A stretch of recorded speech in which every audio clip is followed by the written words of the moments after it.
My best friend is dating my abuser and wants me to reconcile with him, so I kicked her out of my home.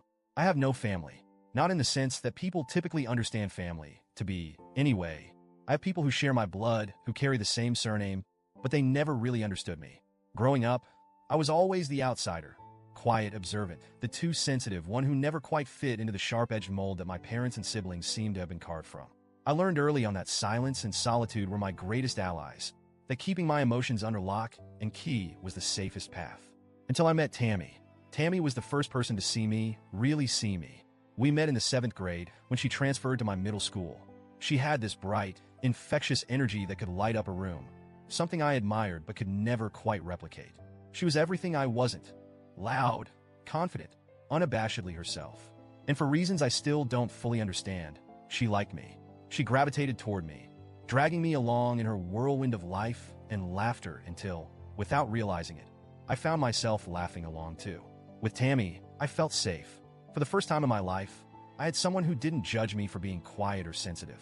She celebrated those parts of me and pulled me out of my shell. She became my person. Through high school, we were inseparable. We were the cliché of best friends, sleepovers, shared secrets, inside jokes that no one else understood. Tammy became my family in the truest sense of the word. We talked about our futures like they were tied together, our dreams interwoven in a way that made us believe we would always be side by side. The idea of losing her was unimaginable. Then college happened, and everything began to change. I didn't want to go to a Christian college. My parents forced me into it. They had always been deeply religious, so much so that it left little room for me to breathe, to think for myself. Their faith was like a suffocating weight around my chest, and by the time high school was over, I was desperate to escape it. But they wouldn't let me go. They made it clear that if I wanted their financial support, I had to follow their rules, and that meant enrolling in a small, conservative Christian college far from home. Tammy, on the other hand, got accepted to a larger, more liberal school in the same town.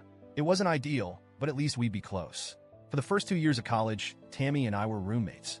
We rented a tiny apartment off campus, and for a while, it felt like old times, just the two of us against the world.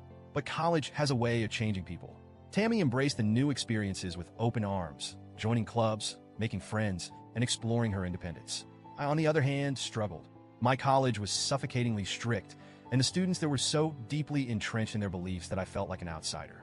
I became even more withdrawn, retreating into myself in a way that even Tammy couldn't pull me out of. Then I met Trent. Looking back, I see all the red flags now. But at the time, I was lonely, and Trent seemed like a lifeline. He was charismatic in that effortless boy-next-door way. He wasn't like the other guys at my school. He didn't talk about faith or morality. He talked about music, movies, and adventure. He was charming, affectionate, and he made me feel seen in a way that no one had before, not even Tammy. By the end of junior year, I moved in with him. At first, it was wonderful.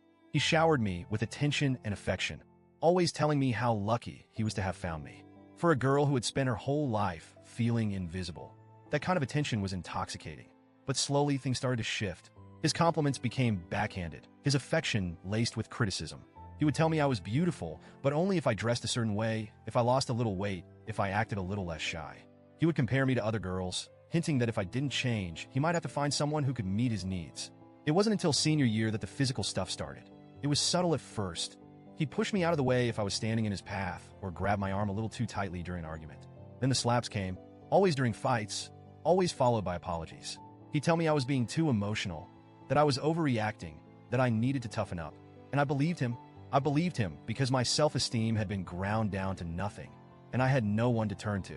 When I called home, my parents told me I was living in sin by being with a man I wasn't married to, and that whatever I was going through was a consequence of my own actions. I stopped calling them after that. I told Tammy bits and pieces, but I never fully opened up to her about what was happening. I was too ashamed. Tammy had always been so confident, so sure of herself, and I couldn't bear the thought of her knowing how weak I'd become. Besides, she was busy with her own life, and I didn't want to drag her down with my problems. Then came the proposal. It wasn't romantic or sweet. It was an ultimatum. Trent had been pressuring me for months, telling me that if I didn't marry him, it meant I didn't love him. When he finally proposed, I hesitated, and that hesitation sent him into a rage. He screamed at me, demanded to know why I wasn't jumping at the chance to be his wife. Then he punched the wall next to my head. I collapsed to the floor, terrified. He tried to comfort me after, told me it was my fault for making him angry, that if I had just said yes, none of it would have happened. Then he forced me into bed. I don't want to go into the details, but it was one of the lowest moments of my life. When I woke up the next morning, the engagement ring was on my finger, and I knew I had to get out. I spent the next few weeks quietly planning my escape. I found a women's shelter in a nearby city, started hiding money, and the night after graduation, I left. I left everything: my phone, my clothes, my life. I drove to the shelter and never looked back. Tammy was the first person I told. She was horrified, of course. She helped cover for me when Trent came looking, spinning a story about how I had gone off the grid and didn't want to be found. She was my lifeline during that time, the only person who knew the full extent of what I had gone through. I trusted her with everything.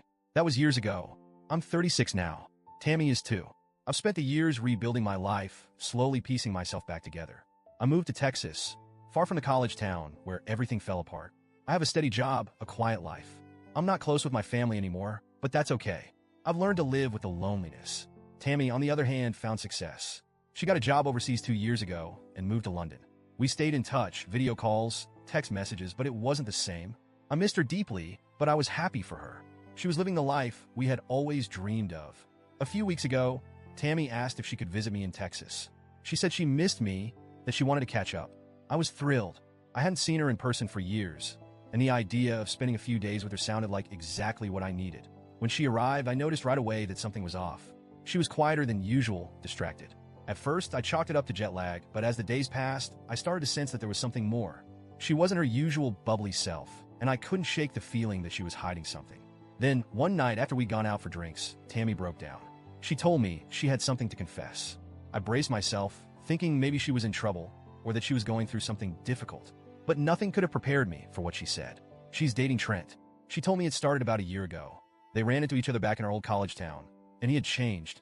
He found religion, she said. He'd found Jesus and turned his life around. He deeply regretted how he treated me and wanted to make amends. At first, she hated him, but over time, she saw how different he was. They started talking, then dating. Now they're serious. I couldn't move. I couldn't think.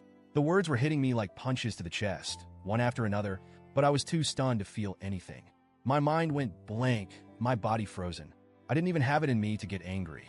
I just sat there, staring at her, as she pleaded with me to understand. She kept saying that he wasn't the same person anymore, that he had changed, that he was a good man now. Finally, she asked me to say something, so I did. I told her to get out. She looked at me like I had slapped her. She started crying, telling me that I wasn't being fair, that I wasn't giving him a chance. She said that I didn't have to forgive him, but I needed to see that people could change, that I was being selfish, that I was holding on to the past and keeping her from being happy. But I couldn't hear her anymore. All I could hear was the sound of my own heart breaking. I told her to leave again, and again, until she finally did. We didn't speak for a week. Then I started getting messages from her, from my family, all telling me that I needed to forgive and forget. Tammy said that I was being cruel, that I was the one holding her back, that if I would just let go of the past, they could move forward with their relationship. She even accused me of exaggerating what had happened with Trent, saying that maybe my memory wasn't as clear as I thought it was. I blocked her after that. Now, I'm left here alone, questioning everything. Am I overreacting? Am I wrong for feeling betrayed? Should I have given Tammy a chance to explain herself more? Should I have given Trent a chance to prove that he had changed? But deep down, I know the answer. Some betrayals cut too deep to ever heal.